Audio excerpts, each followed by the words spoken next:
Assalamualaikum warahmatullahi wabarakatuh. Yang terhormat kepada Bapak Fahmi Ginanjar selaku dosen mata kuliah Ekonomi Regional. Sebelumnya izinkan saya memperkenalkan diri terlebih dahulu. Kenalkan, nama saya Fadila dengan NIM 55532300054 kelas 4B. Di sini saya akan menjelaskan hasil karya tulis ilmiah yang berjudul Analisis Perkembangan Ekonomi dan Sosial Kota Semarang berdasarkan Groupal Teori, Split Effect, dan Backwest Effect. Di sini ada daftar isi: bab 1 pendahuluan, bab 2 tinjauan pustaka, bab 3 metodologi, bab 4 analisis dan pembahasan, serta bab 5 kesimpulan dan saran. Bab 1 pendahuluan. Latar belakang. Kota Semarang tumbuh dari kota pelabuhan menjadi pusat industri dan jasa strategis di Pantura, didukung Pelabuhan Tanjung Emas dan Bandara Ahmad Yani. Data 2015 sampai 2024 menunjukkan peningkatan PDRB per kapita dan IPM serta penurunan kemiskinan, meski pengangguran dan ketimpangan wilayah masih jadi tantangan. Sesuai teori Groupal, Peruh, dan Split Backwest Effect Miral, Semarang memberi dampak ganda split effect ke Kendal, Demak, dan Kabupaten Semarang, serta backwest effect berupa tekanan infrastruktur dan kesenjangan. Rumusan masalah dan tujuan penelitian. Rumusan masalah: bagaimana tren indikator sosial ekonomi Semarang 2015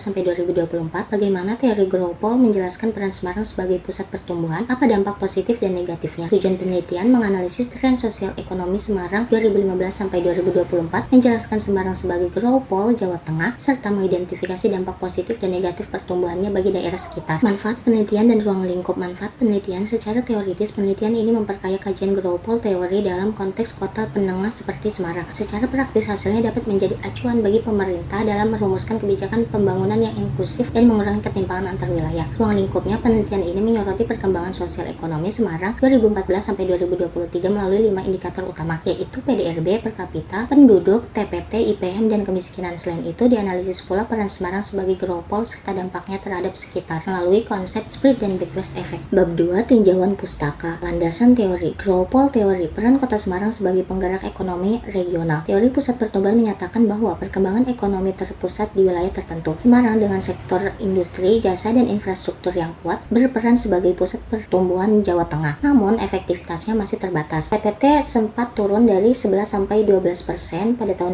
2007 ke 4,5% pada tahun 2018, lalu naik saat pandemi sebelum kembali turun. Jumlah penduduk miskin relatif stabil di angka 70.000 sampai 90.000 jiwa. Ini menunjukkan pertumbuhan belum sepenuhnya merata, khususnya dalam menekankan pengangguran dan kemiskinan. Split effect, dampak positif bagi daerah sekitar. Split effect Kota Semarang tercermin dari pertumbuhan industri dan pemukiman di Kendal, Demak, dan Ungaran. Aktivitas ekonomi yang tinggi mendorong aliran tenaga kerja dan investasi di wilayah penyangga, didukung konektivitas infrastruktur seperti tol dan kereta api. Backwest effect, dampak negatif bagi daerah sekitarnya, yaitu muncul saat Semarang menarik tenaga kerja dan sumber daya dari daerah sekitar, menyebabkan ketimbangan, ketergantungan antar wilayah hinterland, serta tekanan fasilitas dan pencemaran di kota. Konsep dasar pembangunan ekonomi regional. Produk domestik regional bruto (PDRB) adalah nilai tambah barang dan jasa di suatu wilayah dalam periode tertentu, dihitung berdasarkan harga berlaku atau konstan, serta dibagi per sektor usaha. Kemudian indikator sosial ekonominya, yaitu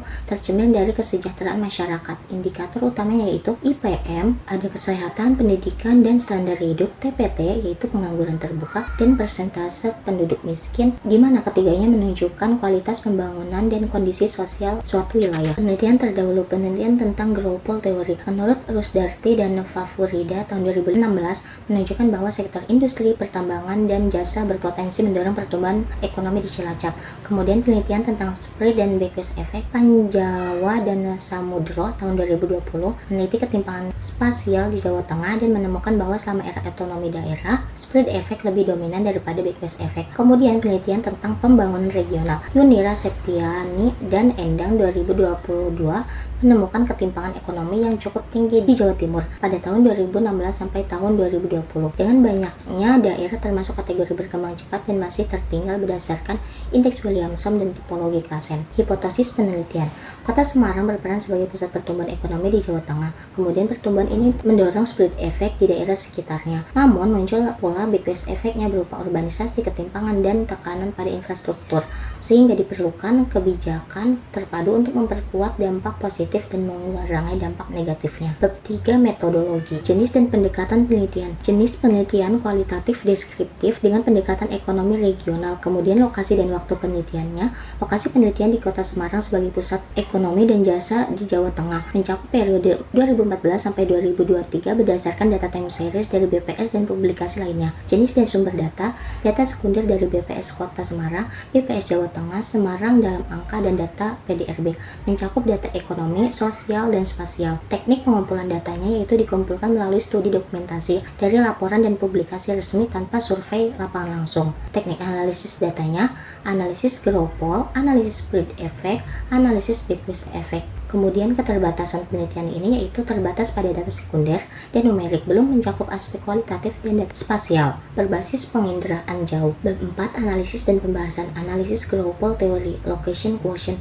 Dilihat dari gambar di samping, berdasarkan analisis LQ terdapat 7 sektor basis di Kota Semarang selama 2015 sampai 2024 yang ditandai dengan berwarna hijau. Di antaranya ada pengadaan air dan pengelolaan sampah, konstruksi, dan lain-lain. Kemudian 4 sektor mengalami perubahan status yang ditandai dengan berwarna hijau, kemudian berwarna putih. Di antaranya ada listrik dan gas, perdagangan, dan lain-lain. Sementara 6 sektor non-basis sepanjang 2015 sampai 2024 yang ditandai dengan berwarna putih, misalnya pertanian, kehutanan dan perikanan, pertambangan dan penggalian, dan lain-lain. Shifter analisis bisa dilihat dari samping. Kuadran 1 maju dan tumbuh cepat tidak ada. Kuadran 2 tumbuh cepat tapi tidak kompetitif tidak ada.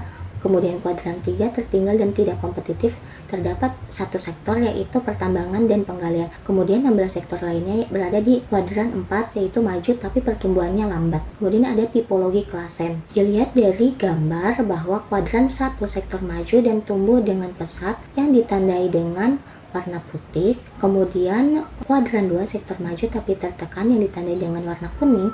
Kuadran 3 sektor potensial atau masih dapat berkembang dengan pesat yang ditandai dengan warna hijau. Kemudian kuadran 4 sektor relatif tertinggal yang ditandai dengan warna merah. Spread effect analisis berdasarkan diagram IPM Kota Semarang mencatat nilai tertinggi dibanding Kabupaten Semarang, Demak, dan Kendal, mencerminkan kualitas hidup lebih baik dan menguatkan potensi sebagai Gropol. Kenaikan IPM di wilayah sekitar menunjukkan adanya spread effect, didukung migrasi ke daerah penyangga seperti Kabupaten Semarang dan Kendal, serta peran Salatiga sebagai pusat pendidikan. Infrastruktur seperti tol Semarang-Demak, Semarang-Batang, dan BRT Transjateng turut memperkuat konektivitas, namun kesenjangan IPM masih lebar, menandakan perlunya pemerataan pembangunan, layanan publik, dan strategi wilayah yang terintegrasi. Meskipun efek penyebaran cukup nyata, potensi background effect tetap perlu diantisipasi agar pertumbuhan lebih merata dan berkelanjutan. Background effect analisis. Ketimpangan PDRB antar wilayah rasio Williamson.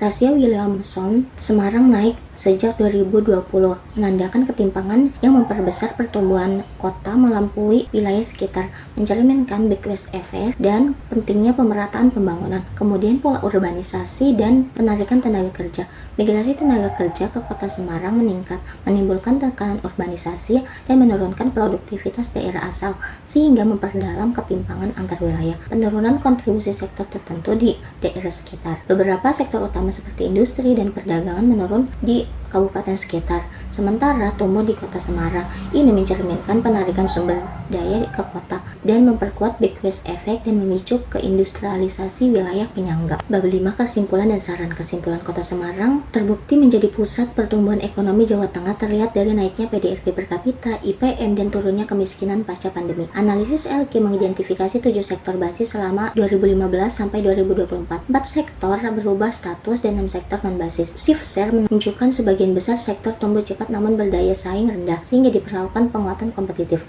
Tipologi klasen mencatat 7 sektor maju, 6 tertinggal, dan 4 sektor bergeser tiap tahun. Secara regional, pertumbuhan Semarang memberikan speed effect ke Kendal, Demak, dan Kabupaten Semarang, namun juga memicu backlash effect seperti ketimpangan dan tekanan infrastruktur. Oleh karena itu, diperlakukan strategi pembangunan yang lebih merata dan berkelanjutan agar manfaat tersebar luas. Saran: penguatan sektor non-basis, daya saing sektor tumbuh cepat, pemerataan infrastruktur regional, pengendalian urbanisasi dan ketimpangan, kolaborasi lintas wilayah, kemudian penilaian kinerja kelompok. Di sini saya berkontribusi pada bab 3 metodologi, di mana saya mencari jenis dan pendekatan penelitian, lokasi dan waktu penelitian, jenis dan sumber data, teknik pengumpulan, teknik analisa data, keterbatasan penelitian, serta menyusun penelitian ini juga.